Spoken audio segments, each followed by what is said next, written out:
अस्सलामुअलैकुम वरहमतुल्लाहि वबरकातुहू।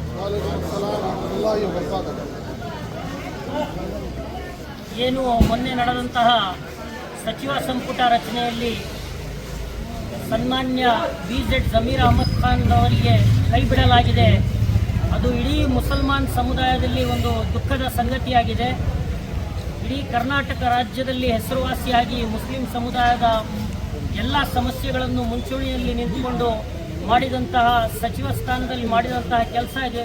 ಅದು ಮುಸಲ್ಮಾನರ ಬಗ್ಗೆ ಕಾಳಜಿ ಆಗಲಿ, ಇನ್ನಿತರ ಯಾವುದೇ ಸಮಸ್ಯೆ ಆಗಲಿ ಮೊದಲನೇದಾಗಿ ಸ್ಪಂದಿಸಿ ಕಾರ್ಯನಿರ್ವಹಿಸಿದಂತಹ ಜಮೀರ್ ಅಹಮದ್ ಖಾನ್ ಅವರಿಗೆ ಎಲ್ಲಿ ಡೆಪ್ಯೂಟಿ CM ಉಪಮುಖ್ಯಮಂತ್ರಿ ಸ್ಥಾನ ಕೇಳ್ತಾರೋ ಅಂತ ಹೇಳಿ ಅವ್ರ ಮೇಲೆ ಇಲ್ಲ ಸಲ್ಲದ ಆರೋಪಗಳನ್ನು ಮಾಡಿ ಆಡಿಯೋ ರಿಲೀಸ್ ಮಾಡಿ ಅವರನ್ನ ಸಂಪುಟ ಸಚಿವ ರಚನೆಯ ಇದರಲ್ಲಿ ಮೊದಲನೇ ಸ್ಥಾನದಲ್ಲಿ ಕೈ ಬಿಡಲಾಗಿದೆ.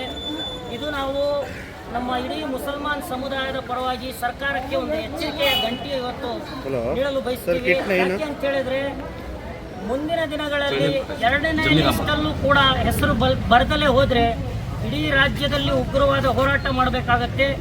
ಈಗಾಗಲೇ ಸಚಿವ ಸ್ಥಾನದಲ್ಲೂ ವಂಚಿತರಾಗಿದ್ದಾರೆ. ಹಾಗೂ ಏನು MLC ಸ್ಥಾನಗಳು ವಿಧಾನ ಪರಿಷತ್ತಿನ 4 ಸ್ಥಾನಗಳಿಗೂ ಕೂಡ ಯಾವುದೇ ಒಬ್ಬ ಮುಸಲ್ಮಾನರ ಹೆಸರು ನೀಡದಲೇ ಇರೋದು ಇಡೀ ಮುಸ್ಲಿಂ ಸಮುದಾಯಕ್ಕೆ ಒಂದು ನೋವಿನ ಸಂಗತಿಯಾಗಿದೆ. ಹಾಗಾಗಿ ನಾವು ಇಡೀ ಸಮುದಾಯದವರು ಇವತ್ತು ರಾಜ್ಯ ಸರ್ಕಾರದಲ್ಲೂ ಮತ್ತು ಕಾಂಗ್ರೆಸ್ಸಿನ ಹೈಕಮಾಂಡ್ ಅವರಿಗೆ ಏನು ತಿಳಿಸ್ತಿದ್ದೀವಿ ಅಂದರೆ, ನಮ್ಮ ಮುಸಲ್ಮಾನರಿಗೆ ಈ ರೀತಿ ಕಡೆಗಣಿಸಿದರೆ ಮುಂದಿನ ದಿನಗಳಲ್ಲಿ ಇದನ್ನು ನೀವು ಅನುಭವಿಸಬೇಕಾಗತ್ತೆ. ಹಾಗಾಗಿ ಅತಿ ಶೀಘ್ರದಲ್ಲೇ ಜಮೀರ್ ಅಹಮದ್ ಅವರ ಬಗ್ಗೆ ಯಾವ ಸಚಿವ ದರ್ಜೆ ಅವರಿಗೆ ಕೊಡ್ತಾ ಇದ್ದೀರಾ ಅನ್ನೋ ಬಗ್ಗೆ ಸ್ಪಷ್ಟನೆ ನೀಡಬೇಕು. ಇಲ್ಲವಾದಲ್ಲಿ ಮುಂದಿನ ದಿನಗಳಲ್ಲಿ ಇಡೀ ಮುಸ್ಲಿಂ ಸಮುದಾಯವು ಬೀದಿಗಿಳಿದು ಉಗ್ರವಾದ ಹೋರಾಟ ಮಾಡಬೇಕಾಗತ್ತೆ ಅಂತ ತಿಳಿಸಲಿಕ್ಕೆ ಬಯಸ್ತೀನಿ.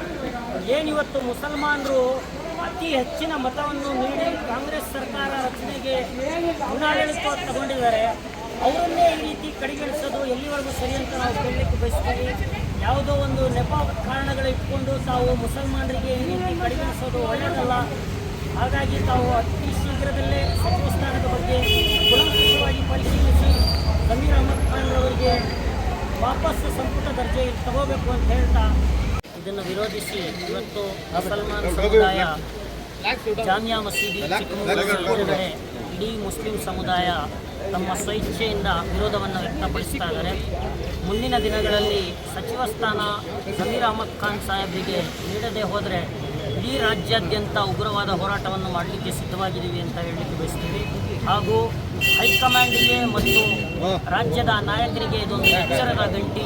ಯಾಕೆ ಅಂತ ಹೇಳಿದ್ರೆ, ಈ ರೀತಿ ನೀವು ಮುಸಲ್ಮಾನರಿಗೆ ಒಬ್ಬೊಬ್ಬರಿಗೆ ಕಡೆಗಣಿಸ್ತಾ ಹೋದರೆ ಮುಂದಿನ ದಿನಗಳಲ್ಲಿ ಇದರ ಪರಿಣಾಮ ತಾವು ಅನುಭವಿಸಬೇಕಾಗತ್ತೆ.